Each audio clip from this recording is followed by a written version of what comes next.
आज चारवटा महत्त्वपूर्ण मन्त्रालयहरूको छलफलमा हामी छौँ। मैले विनियोजन विधेयक बजेटका सिद्धान्तहरूको सम्बन्धमा त धेरै भनिसकेका छु। आज म नीतिगत रूपबाट मात्रै सभामुखजी मार्फत मन्त्रीजीहरूलाई केही सल्लाह भनौँ, सुझाव भनौँ, आफ्ना विचार व्यक्त गर्न चाहन्छु। सर्वप्रथम त आन्तरिक मामिला तथा कानुन मन्त्री सुदूरपश्चिमका पृथ्वीबहादुर शाह लगायतका उहाँको परिवारका दुःखद निधन जो भएको छ त्यसमा हार्दिक दुःख र श्रद्धाञ्जली व्यक्त गर्न चाहन्छु। र आजको यो विनियोजन शीर्षकमा म सबभन्दा पहिला कानुन, न्याय तथा संसदीय मामिलामा प्रवेश गर्न चाहन्छु। Injustice anywhere is threat to justice and democracy भन्छन्। कहीँ पनि अन्याय हुनु भने त्यो चाहिँ लोकतन्त्रको, कानुनी राज्यको र स्वतन्त्रताको अपहरण हो। त्यो आधारमा हामीले अहिलेसम्म जुन सङ्घर्ष गऱ्यौँ त्यो सङ्घर्ष व्यक्तिको होइन, विधिको शासन हुनुपर्छ भनेर सङ्घर्ष गऱ्यौँ। त्यो परिधिभित्र हामी अहिले कसरी सञ्चालित भइरहेछौँ त्यतातिर चाहिँ गम्भीर भएर हेर्नुपर्छ भन्ने मलाई लाग्छ। देशको कानुन चाहिँ नि मूल कानुन संविधान हो। हामीहरू विश्व परिवेशमा हेर्ने हो भने संसारभरि बेलायतमा म्याग्ना कार्टाबाट अथवा त्यहाँको भारदार र किङ जोहन बाको सम्झौताबाट विकसित हुँदै दलहरू जन्मियो। तर नेपालमा निरन्तर रूपबाट दलहरूले सङ्घर्ष गर्दै संसद जन्मायो। त्यहाँ संसदले पार्टी जन्मायो, यहाँ पार्टीको सङ्घर्षले संसद जन्मेको छ। त्यस कारण यो संसदको मूल्य र त्यसको सार्वभौमिकता जो संवैधानिक रूपले रहेको छ त्यसलाई हामी कति स्थापित गर्न सक्छौँ भन्ने कुरातिर हामी अत्यन्त गम्भीर हुनुपर्नेमा आवश्यकता देख्छु। अब यो विधिको शासन भनेको खालि कानुन किताबमा लेख्ने मात्रै होइन, यो प्रक्रिया हो, पद्धति हो। र पद्धति प्रक्रियालाई एकै ठाउँ मिसाउन सकेन भने हामी विधिको शासन गर्न सक्दैनौँ। र अहिले चाहिँ नि सबभन्दा पहिला कानुन मन्त्रीजी त मैले देखिरहेको छैन, तर कुरा चाहिँ के छ भने संविधान निर्माण भएर नेपाली जनताले प्राप्त गरेको 8 वर्ष हो। 8 वर्षभित्र म एक्ज्याक्टली त भन्न सक्दिनँ, तर 100औं कानुनहरू त्यो संविधान अनुसार जुन परिवर्तन गर्नुपर्ने छ त्यो कानुनहरू अहिलेसम्म आउन सकेका छैन। त्यसमा केन्द्रीय स्तरको कानुनबाट प्रदेश प्रभावित हुन्छ, प्रदेशको कानुनबाट स्थानीय तह प्रभावित हुन्छ। तर केन्द्रीय स्तरमै अहिलेसम्म जुन खालको कानुन निर्माण गर्न सकेका छैनौँ त्यो विधिको शासनको निम्ति सबभन्दा ठुलो चुनौती हो भनेर चाहिँ हामीले गम्भीरतापूर्वक लिनुपर्ने आवश्यकता छ। संविधानका मौलिक अधिकारको कुरा गर्छु सभामा महोदय। यो रोजगारीको हक संविधानले मौलिक अधिकारको रूपमा व्यवस्था गरेको छ। स्वास्थ्य सम्बन्धी हक संविधानको मौलिक अधिकारको रूपमा छ भने खाद्य सम्बन्धी हकदेखि लिएर आवासको हकसम्म पनि महिला हक, यी धेरै हकहरू त्यहाँ व्यवस्थित गरिएका छन्। तर त्यो हकहरू संविधानमा लेखेका हकहरू केवल त्यो सोकेसमा राखेको मिठाई हो कि जनताले उपभोग गर्न पाउनुपर्ने हो। जबसम्म कानुन बन्दैन त्यसको कुनै आधार सिर्जना हुन सकेका छैन। त्यतातिर चाहिँ नि तत्कालै सरकारले गम्भीरतापूर्वक हेरोस् र यी कानुन निर्माणको प्रक्रिया चाहिँ नि तदारुकता देखाओस् भन्ने मेरो पहिलो नम्बरको सुझाव हो। भनेदेखि दोस्रो चाहिँ नि के भने संविधान भनेको कुनै पनि देशको ब्रह्मसूत्र होइन, वेद होइन, कुरान होइन, बाइबल पनि होइन। र हाम्रो संविधान त परिवर्तनशीलै संविधानको रूपमा हामीले स्वीकार गरेका छौँ। हामीले ठ्याक्कै 5 वर्ष चाहिँ नि एक चक्र पार गरेर दोस्रो चरणमा प्रवेश गरेका छौँ। यहाँ जो विभिन्न किसिमका अब यो गठबन्धनको घोषणापत्रमा पनि संविधानलाई परिमार्जन र सुधार भन्ने कुरा आएको छ। भर्खरै समाजवादी मोर्चाले पनि त्यो कुरा उठाएको छ। त्यसकारण संविधानमा गम्भीर रूपबाट देशमा उठेका प्रश्नहरू सम्बन्धमा संविधान संशोधन परिवर्तनको आवश्यकता नै अहिले मैले देखेको छु। त्यो परिवर्तनमा धेरै कुराहरू आउन सक्ला, तर म एउटा कुरा चाहिँ के विनम्रतापूर्वक सभामुख मार्फत अनुरोध गर्न चाहन्छु भने भारतमा 1 अरब 39 करोड जनसङ्ख्या छ। त्यहाँ राज्यसभा र लोकसभा गरेर चाहिँ जम्मा 788 जना जनप्रतिनिधि छन्। एउटा निर्वाचन क्षेत्र 15 देखि 20 लाखसम्म मतदाताको एउटा निर्वाचन क्षेत्र छ। अमेरिकामा 35 करोड जनसङ्ख्या छ, त्यहाँ सिनेट र हाउस अफ रिप्रेजेन्टेटिभ गरेर 535 जना छन्। हामी अहिले जुन अवस्थामा छौँ त्यो अवस्थामा यही संसदको सङ्ख्या आवश्यक हो कि होइन, यो संसदको सङ्ख्या घट्नुपर्छ भन्ने दृष्टिकोण चाहिँ नि संविधानमा हामीले गम्भीरतापूर्वक सोच्ने मेरो आफ्नो दृष्टिकोण छ।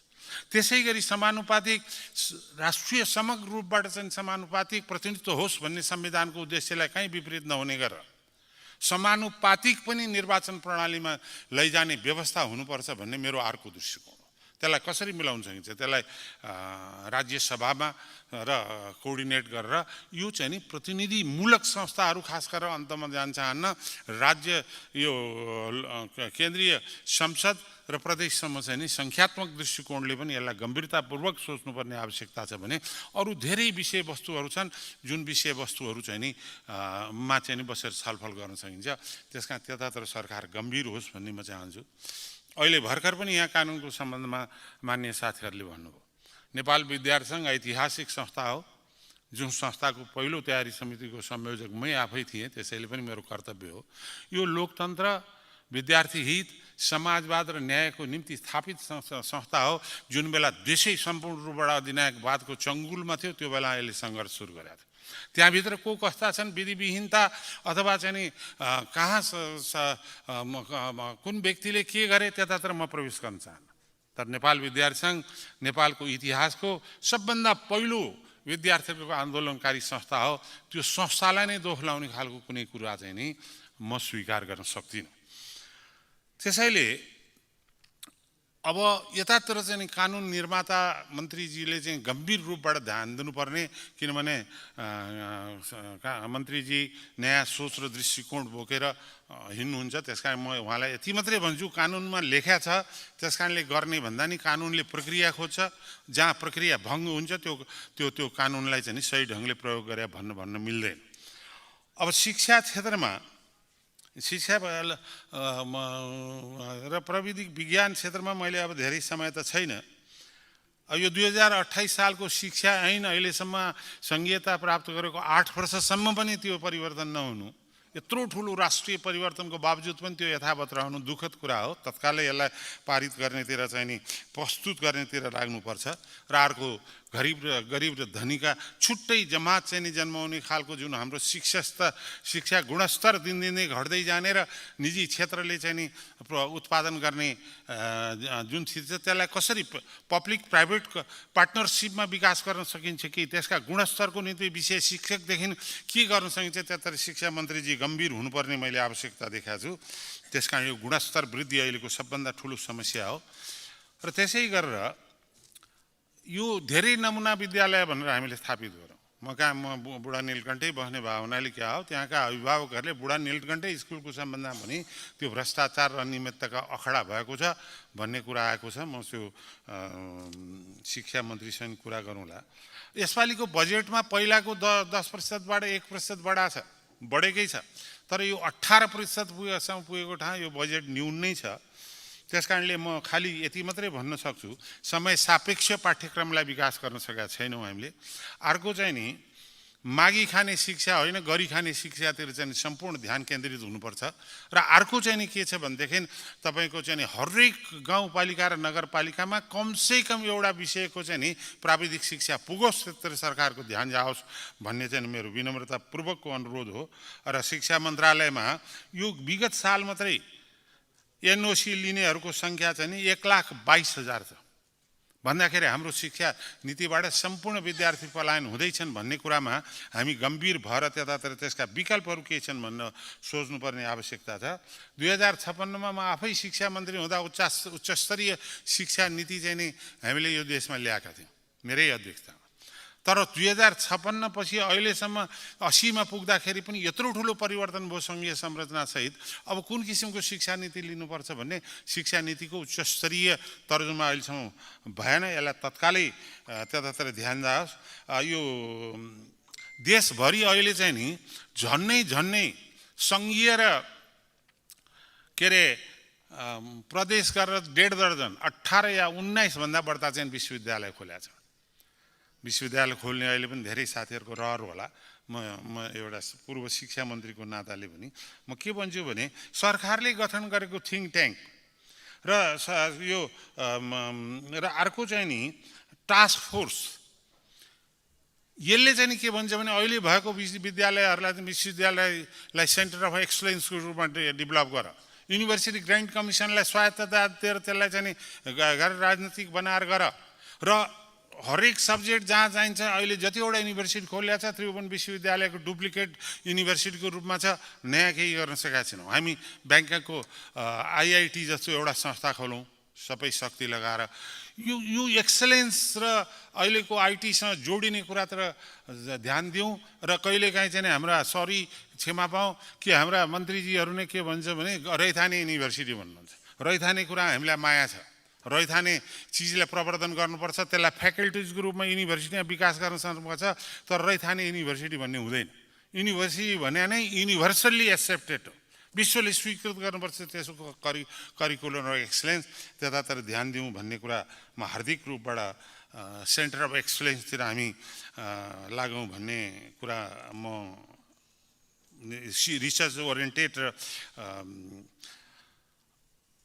सेन्टर अफ एक्सलेन्स हाम्रो ध्यान केन्द्रित होस् र सभामुख महोदय माननीय मन्त्रीजीलाई के भन्न चाहन्छु यत्रो ठुल्ठुलो उच्च शिक्षा कुरा गरिरहेको छौँ मन्त्रीजीले पढ्नुभयो हुन्छ विगत वर्षको बजेटमा शिक्षामा परेको 1% बजेट उच्च शिक्षा छ उच्च शिक्षालाई हामीले ध्यानै दिन सकेका छैनौँ त्यतातिर गम्भीर हौँ अब कृषि पशुपन्छीमा मैले धेरै भन्ने भन्दा पनि यो कृषि प्रतापछि आकर्षण घट्दै गएको छ कृषि योग्य जमिनमा 20-25% मात्रै सिँचाइ भएको छ देशभरमा 2 करोड 60 लाख रोपनी कृषि योग्य जमिन चाहिँ नि अहिले बाँझो रहेको अवस्था छ हरेक खेतीको समयमा मलको हाहाकार हुन्छ तर कालो बजारियाहरूले त्यहाँ चाहिँ नि प्रशस्त रूपबाट जति छ त्यति दिन सकिरहेको स्थिति छ र यो हामी कृषि प्रधान देश आफूलाई भन्छौँ विगत 5 वर्षमा सभामुख महोदय 58%ले कृषिजन्य आयातहरू